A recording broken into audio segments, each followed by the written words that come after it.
Do you have sound now? Yes, we have sound now because for some reason nothing wants to work for me tonight, including my support of my club. Apologies. This might be a little bit weird. I might sound a bit strange, but needs must because this thing isn't working for some strange reason. And Arsenal isn't working. Nothing's working. And my laptop's not working. So I'm now on my other half's laptop because my laptop decided to just die. So that's going to get sorted out any second. Never. Oh, this just has been a series of unfortunate events, basically, and I am so sick to death of my football club. Utterly sick to my stomach with what is going on at Arsenal. It is a joke. It is an utter joke. What we're seeing. Aubameyang, right, has signed a new contract and has said that he wants to become a legend. A legend. And when we talk about legends, we talk about people like Thierry Henry, like Patrick Vieira, Robert Pires, Liam Brady, Michael Thomas, David Rocastle, Alan Smith, Paul Merson, all of these names. Do you know what they've all got in common? They're people that fought for the ball. They're people that always wanted to win and were willing to do anything they could to win games. And Aubameyang does not encompass that in any way, shape, or form on that pitch tonight. And he should be embarrassed by that display. And he is not the only one. We're going to get there. Don't worry. Apologies if I swear. And I've got the feeling this might be a bit of a swearing type of show. But how on earth this team can look back on that performance and say we were either hard done by, we could have done better. It's just ridiculous. It's just ridiculous. And I honestly, the initial reaction I've seen is for people to turn around and go, Arteta needs to go based on these performances. But I am still waiting for someone to turn around to me and say, which coach comes in and what the hell do they do with this group of players? Who can change anything about what we are seeing on the pitch? What is going to change? It's the same group. It's the same flawed, mentally fragile group that we have. There are too many players in this team that should have been scooted off so long ago. And there are so many players that we've persisted with when we shouldn't have.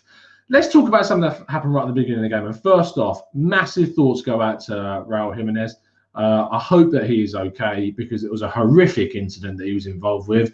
And I'm praying to God that there are no long-term issues for that guy because he's an excellent striker. He didn't deserve something like that to happen to him. So I hope he's okay. David Luiz was at fault in both defensive situations for their goals, but it's not his fault, right? It's not David Luiz's fault because he should not have been there. He should not have been on the pitch. And our medical staff, I don't know what they're doing, but you've got a guy that you've sent back on that you've bandaged up that's persisted to bleed through the bandage, and he's apparently fine. This is a guy that needs to head balls away from defence, and he's bleeding through several rounds of bandaging, and he's fine to continue. And you are getting paid and supposed to be at the top of the professional game in the medical art of solving all of our problems, never mind the fact that any player that signs for Arsenal gets injured within about 3 minutes. Thomas Partey has been injured. Never has Thomas Partey been injured. Joins Arsenal injured. What is going on with the medical staff at Arsenal? What is going on that we can allow a player that's bleeding through the bandages in his head to carry on playing to the point where I've got people tweeting me going, he's not got a concussion. He came off at half-time. He still came off at half-time, which means they looked at him at half-time and was like, I don't think you should have been playing. I don't think you should have been playing. And you've made that decision to continue, and it's cost us because he is not 110% with it. And not only that, you put him on free kicks. You put him on free kicks after he's still bleeding through his bandage. I can't get my head around what is going on at this club. because it is beyond ridiculous. It is beyond a joke. Like how you can make these decisions and think that it's fine and think that it's okay. And then, you know what's even funny? Let's not even put aside for the fact that we've lost our 3rd home game in a row. Let's not put aside for the fact that our captain doesn't care and that he's not going for balls, that he's not chasing, that he gives up, he's throwing his arms up in the air like a petulant child. Not only that, but we move forward to the fact that we bring someone on who can't take corners. Guess what we do? We put him on corners. We put him on corners. And what does he do with his first corner? He kicks it at the first man because that's what he does. That's all we can do. Because you saw what happened before Nelson came on. We took short corners because Arteta has realised that we have no one capable of kicking a ball 30 yards into a box without hitting the first man. That is the stage that we're at, is that we can't do the basics.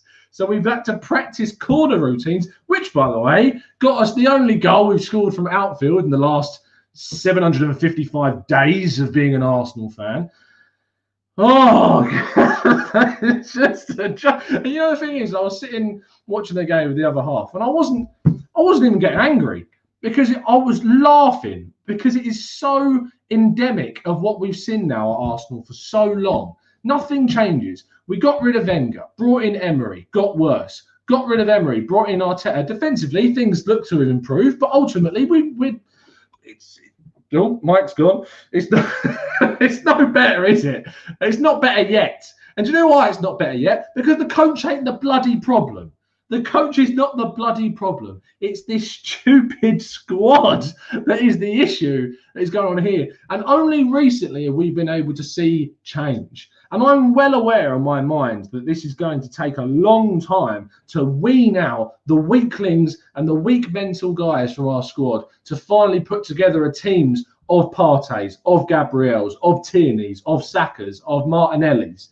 Until we've finally got a squad that is running through, breathing confidence and breathing determination and a desire to be at the club, this is what we are going to get. This is what we're going to get week in, week out until we have a full restructure of the squad, which because of financial fair play is going to be impossible to do. Because who's buying our players? Who are we going to make money back from? None of them. Mustafi, bought for 35 million quid. Going for free. Socrates bought for 15 million quid, doing nothing at the club, going for free. Mesut Ozil bought for 42 million, spent how much on his wages? Going for free. Matteo Guendouzi spent 8 million on him, really promising young player, didn't put him in the squad at all, shipped him off to Germany, probably be sold for pretty much nothing. The recruitment, the transfer business, the behind the scenes work at Arsenal is a joke. It is disgustingly bad. We sacked Husfarmi because he clearly just loved throwing money at players that then decide to up tools and go. No, if they don't want to sign a reasonable contract, let them leave. Let them go, because as soon as they get what they're after, clearly they're not putting in the performances that we're after. We spent 350 grand a week on Ozil. What's happened? We're spending 300 grand a week or so on Aubameyang. What's happened? It is horrific. Danny Ceballos and Granit Xhaka were terrible. Absolutely terrible. So bad. 35 million quid to 40 million quid Granit Xhaka cost. And whilst I backed him over the course of several months and years because I thought he was getting more stick than maybe he was worthy of, if we're being 100% real, he's not quality enough to play for Arsenal, is he? He's not good enough that we should be pushing for where we need to. He's not going to progress us. We should upgrade on him. And we did. We did upgrade on him. We got Thomas Partey. He came to Arsenal and he got injured within weeks because that's what anyone does when they come to Arsenal, because for some reason no one's launched an inquiry into the fact that players join the club that have never had injuries in their lives and then all of a sudden start getting injured. Why is it that so many players are getting injured and we just never do anything about it? Why has there been no inquiries into this at all, ever? Why? Because it's so obvious that there's a problem. It's so obvious that there's a problem and we're not doing anything about it. Sorry, live chat, I've been going for 12 minutes and I've ignored you completely. Yeah.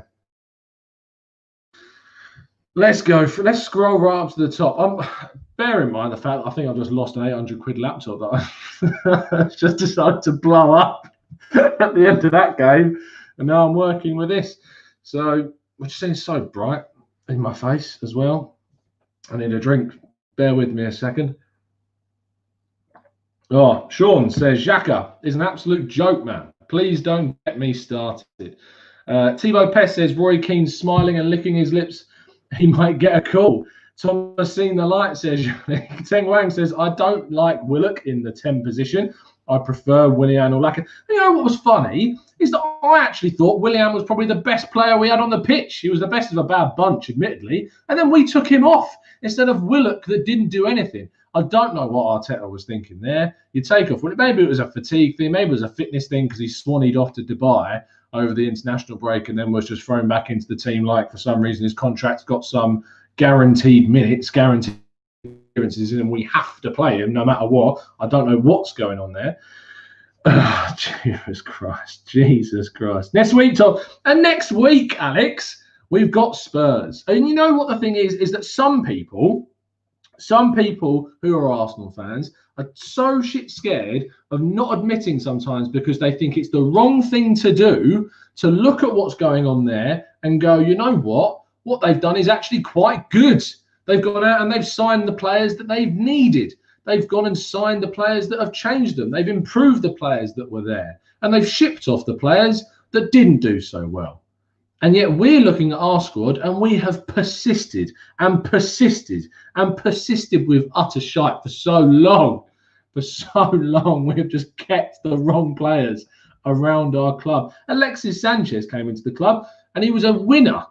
But he gets shipped out and he didn't want to be here because he was surrounded by other people that just did not want to win games of football in the same way that he did. And he was alienated and made to feel like a stranger at his club because he had a mentality that no one else in the club did, because we are just accepting of mediocrity continuously.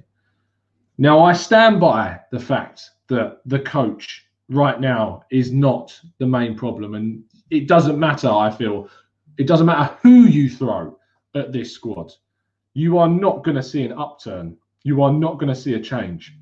And the biggest thing that we need to do is we need to ship out so many inconsequential players, and we need to put faith in the players that are actually trying and actually working. And there's a big argument to say that there's some players that are in the reserves, players that are in the youth ranks that should be pushed through at this stage, because the senior guys are embarrassing.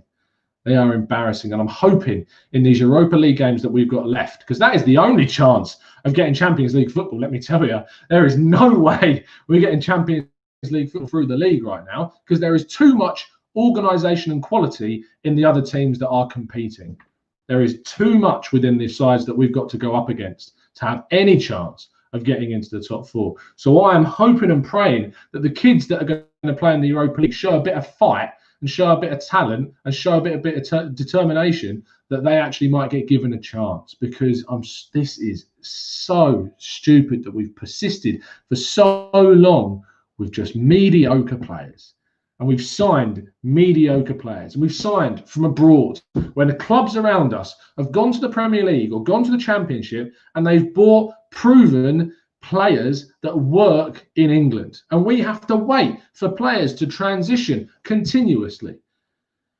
And only recently are we seeing players like Partey and Gabriel come in, who I'm well aware contradicts my point of going against foreign talent. But it needs to be done in balance. You can sign quality players that are proven, like Thomas Partey, but you also need to sign Premier League players. And we're just not doing that, are we?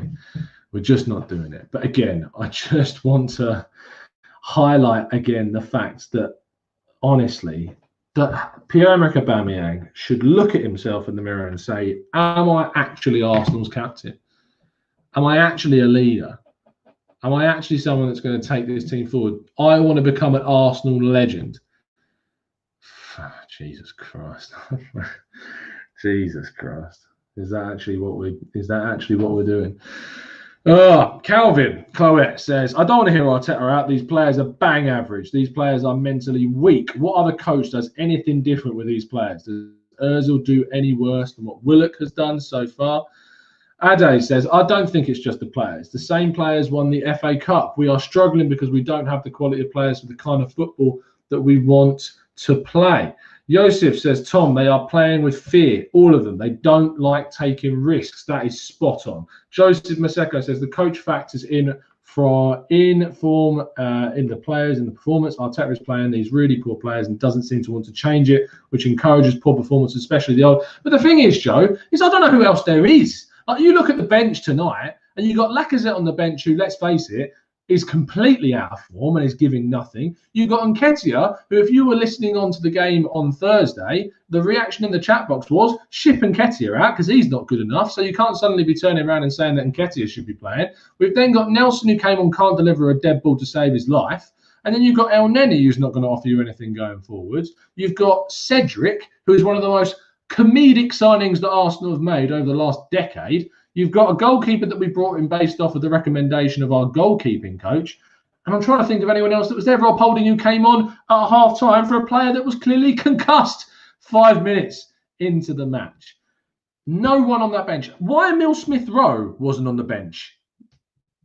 Why? Why is Emile Smith-Rowe not on the bench? Why is there any reason why he shouldn't be on the bench at all? He played really well when he came on against Mulder. He got an assist within minutes. He's been smashing it for the under-23s, and yet we don't put him on the bench because who else is going to add creativity through the middle? There's no one that can add central creativity. No one. Absolutely no one. The Arsenal Knock says, are you Arteta out? And again, I'll say this time and time again. The coach, it does not matter if you put Allegri, Mourinho, Guardiola. It doesn't matter who you put into this team, because no coach is having and changing this squad. This squad is horrific. It is the worst Arsenal squad of my lifetime. And the thing is, on paper, if you look at some of the players, Aubameyang, Lacazette, Partey, Gabriel, all these players that we've spent millions and millions and millions of pounds on, and you look at the whole thing as a collective and the mentality of this squad, it's just terrible. It's really, really, really bad. It's so, so bad. Delboy says the formation didn't work today. The dead ball and crossing was awful. Vinny says, it's easy and predictable if you have one way of playing. Sideways, sideways, sideways. O'Malley says this squad is better than Emery's squads. Arguably it is, but the mentality has continued to diminish. Just add, Chemical X says, Tom, just read this, please. Xhaka, Laka, El Neni, Cedric, Willian, Louise, Willock, Ozil, Socrates, Mustafi all need to go. Surely they need to go. Tomodo says it's the worst ever start to a Premier League season in Arsenal's history. 13 points in 10 games. Not good enough. I'm so frustrated. And you know what's really funny? The worst start to a Premier League season, if we'd have won this game, we'd have been 3 points off third. It is a mad season. And that is context, ultimately, where Arsenal are right now. It is a ridiculously weird season. But it doesn't matter, really, because the mentality of this squad is so terrible. It's so, so terrible. Hilmi says, this season has been written off. It's for the sake of my mental health that we don't go on.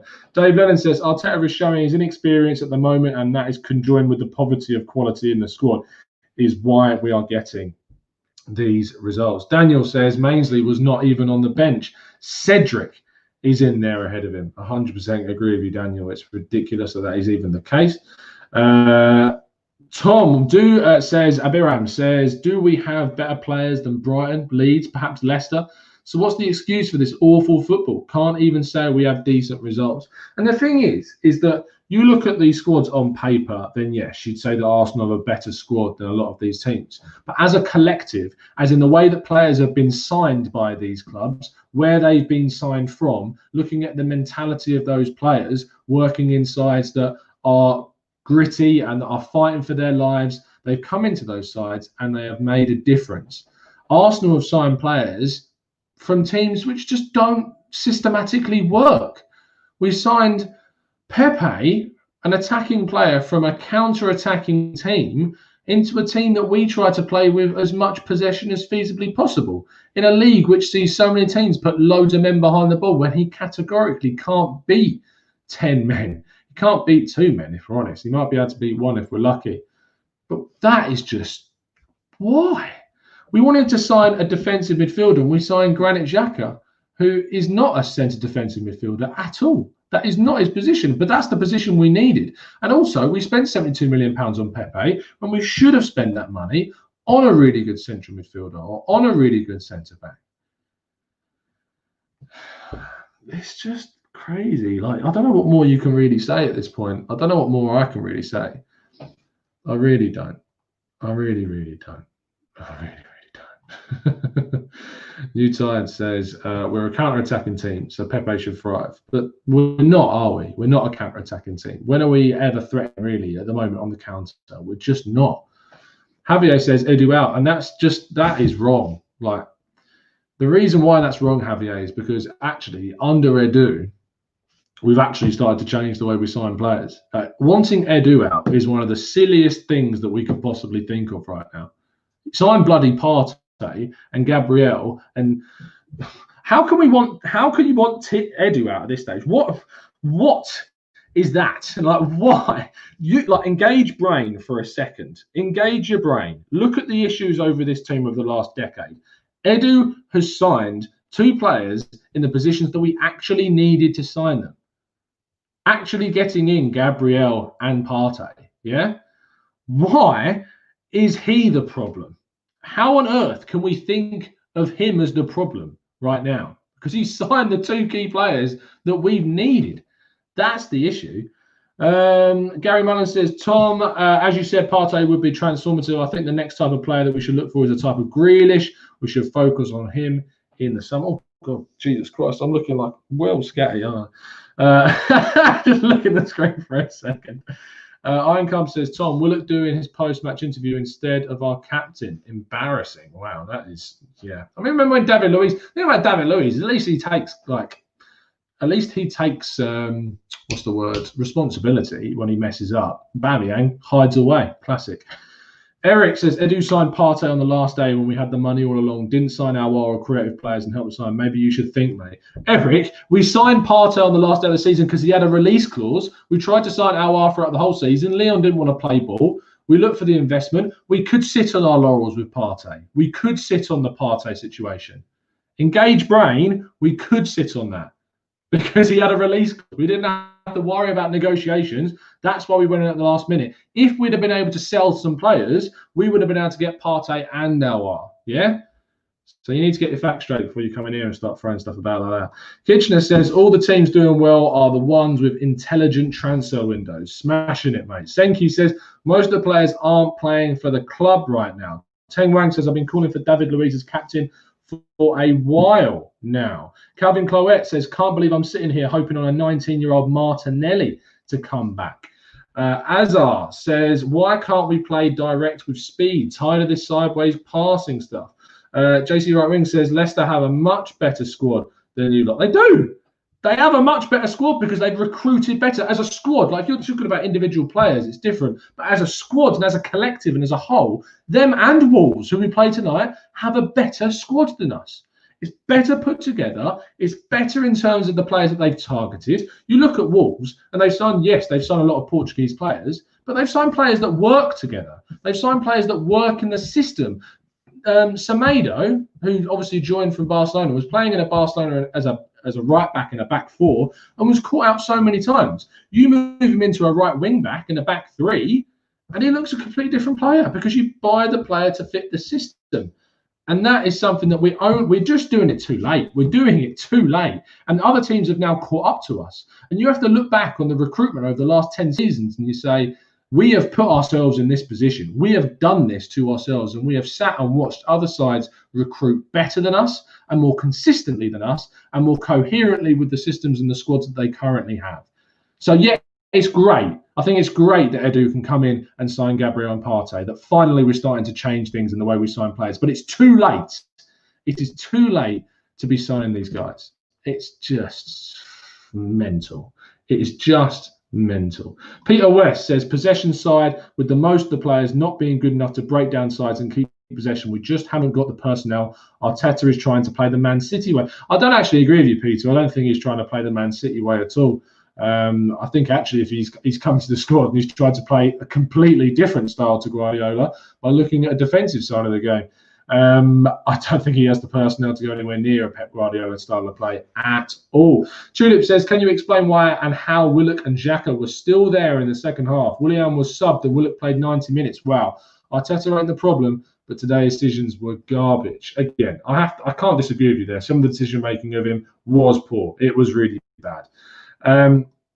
Joe, let's see how you respond. Edu has been inconsistent. Signed Willian and Luiz, arguably poor signings, can't compete. Now, if you have to think, Joe, you have to be real. Raul Sanllehi was in the club when that happened. Raul Sanllehi moves on, and we start signing players that actually are going to have a difference in the team.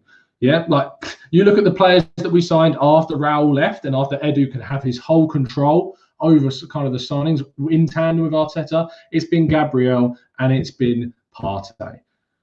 Willian came in under Raul Sanllehi. We still had that signing coming in at the start. You cannot look to Edu in this scenario. If Edu next summer or in January goes out and signs some weird players, I'll hold my hands up. But right now, you cannot look at Edu because there were so many other factors that were going on in terms of Raul Sanllehi, in terms of the other people that were around the club at the same time. It's just Edu is not the person to point the finger at this time. Edu is the only person that's actually decided to try and change things right now. It's actually the only person trying to change things. New Tide, thank you for the donation. He says Arteta's number 2 was LVG's number 2. It's clear what the problem is. Ian had a question. Let's see what Ian's saying. Tom, honestly, how long do you think Arteta should have? Considering what we did with Emery, he also had the same excuses that Arteta could have.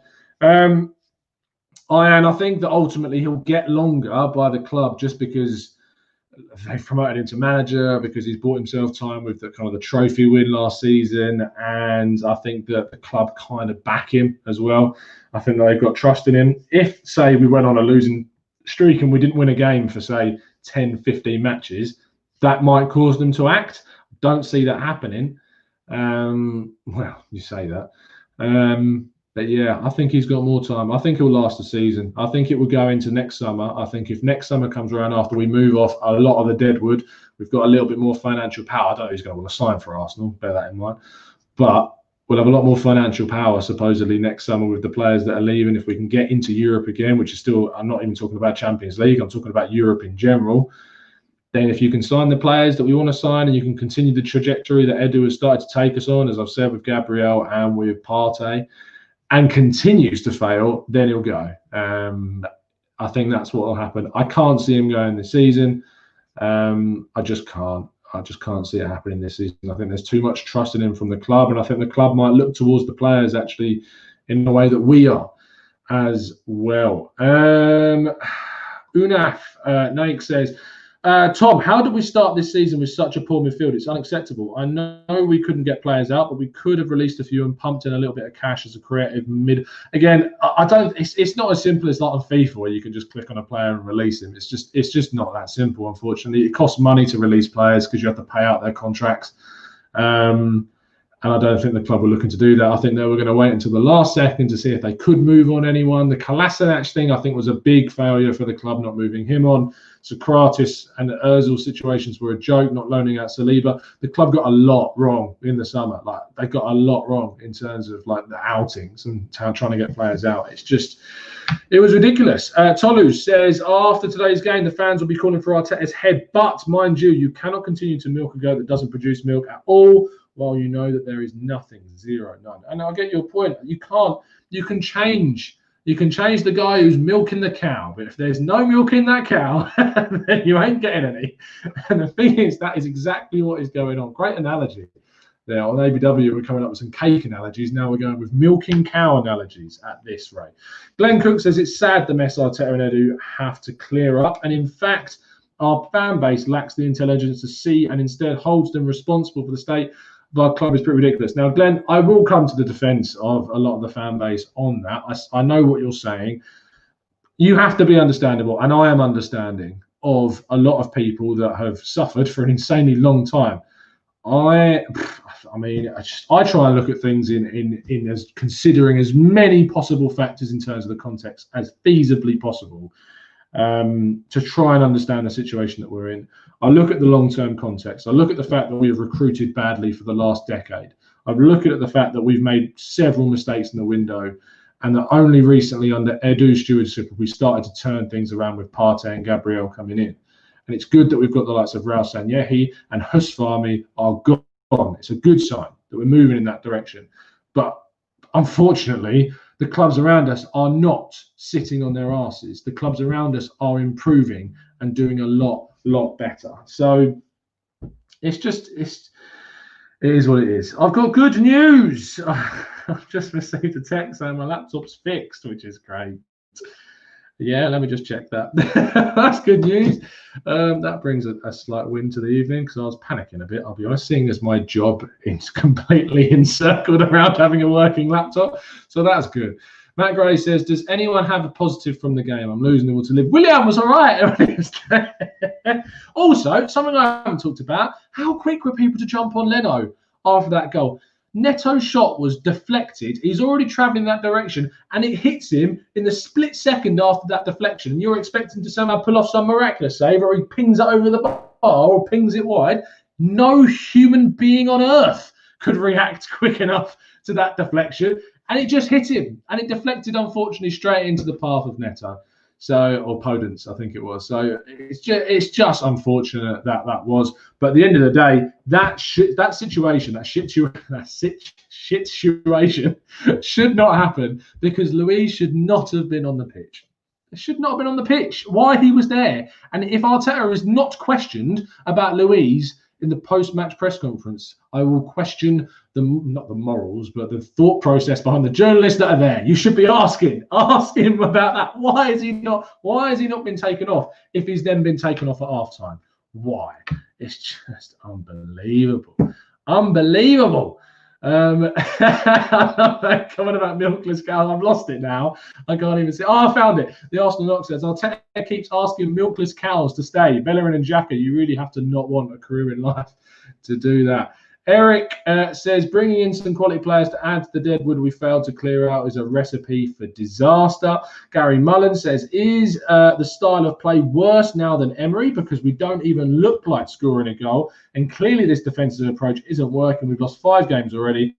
GC is down, but we are losing. I think ultimately, Gary, is that Arteta has come in and he's looked at the team and gone, right, Arsenal defensively are terrible, that they are conceding goals for fun. I think he's gone about it I think there's elements to it he's gone about it in the right way, but I think he may have gone way too far in one direction, and he's put way too much emphasis on going very defensive and then switching it immediately, quickly to the 4 at the back, which has just cost us. We created a system in the 3-4-3 formation that worked. It did work. The 3-4-3 worked. It kept us competitive. It kept us winning games, even like against Fulham. And I know it was only Fulham, but we created a lot of chances in that Fulham game playing in that 3-4-3. And I think it's personally time to go back to that. We need to go back to the 3-4-3 formation, because this 4 at the back is not working. We need to put Holding, Gabriel, and Tierney as that back 3. We need Mainsley to come back, playing on that left-hand side. We need Aubameyang to go back. I mean, we called for it. We prayed and we asked for Aubameyang to go into the middle. And what has it done? Nothing. Absolutely nothing. It hasn't worked, has it? It's not worked. People called for it for ages. It's not worked. It has not worked. We need to move him back onto the left. We need to play someone like Nketiah or Balogun through the middle. I'm genuinely being serious, because Lacazette, you can play him to the live long day, but he's going to miss chance after chance. He's out of form. What are you going to do? Balogun comes on against Mulder, scores with his first touch. That is the type of lethal mentality that we need in the squad. So why not chuck him in? Give the kid a chance in the team, because nothing else is working. And then on the right-hand side, hopefully when Pepe's back, he can continue the form that will push him up. And then you've got the opportunity to play Partey next to someone else. Now, that someone else could probably be El Neni if you're going to play that 3-4-3. It could be El Neni in that formation. It could be Sabas. It cannot be Xhaka. It cannot be Xhaka. I want the 3-4-3 back. I think it's the only way that we can move forward right now, because ultimately our 4 at the back is leaving us so darn exposed and so ridiculously bad. And we haven't got enough How funny is that? We thought adding an extra midfielder into the midfield to make it a 3 would give us more going forward, but it's not, is it? It's not changed anything. So go back to what did work, Mikel. Go back to the 3-4-3 because it is the only thing until January that I can think of us possibly doing to try and change things. We have to revert to that 3-4-3 because it is just the only way that we can change things. It's the only way we can change it. Tony Wayne says, I have to say, whichever formation we play, Arteta doesn't choose the right players for me. He has to take some responsibility for those poor choices, 100%. And I agree with that. He has to take responsibility.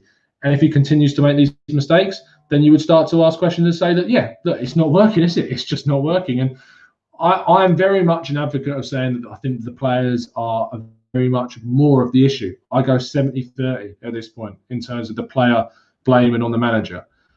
He is not absolved from blame whatsoever, but I look at the squad and I just look at it and the mentality they have and the lack of commitment, the lack of tenacity, the lack of determination. Tenacity is the word I wanted, to just fight for the game. It's just not there. It's 70-30 for me. It's just the way it is. Slavomir says, Arteta has fixed us defensively, but 4 at the back, we are exposed. Come on, mate. Exactly. Yeah, no, we are exposed. We are exposed. And that's why we need to go to the 3-4-3. Hilary says this club has a great training video, but still performs badly. Yeah, our social media game is great. It's great. Nat Nail says, I don't think it's fair to blame the manager at this moment. Most of the players lack quality and guts and at least are not communicating like a real team. Xhaka and Willock were dreadful. Yoni Max says, Granit Xhaka, score a goal, win the game for Arsenal, win the game for Arsenal. We love it. It feels like yesterday, that. Yeah. Christopher Funk says, why do we keep sending in crosses when we have no aerial threats? You know it's bad when we're all armchair coaches and changing what needs to be done every single week. Latino says, if we are this bad, just play the youth. They can't do any worse than what may be development. Probably not.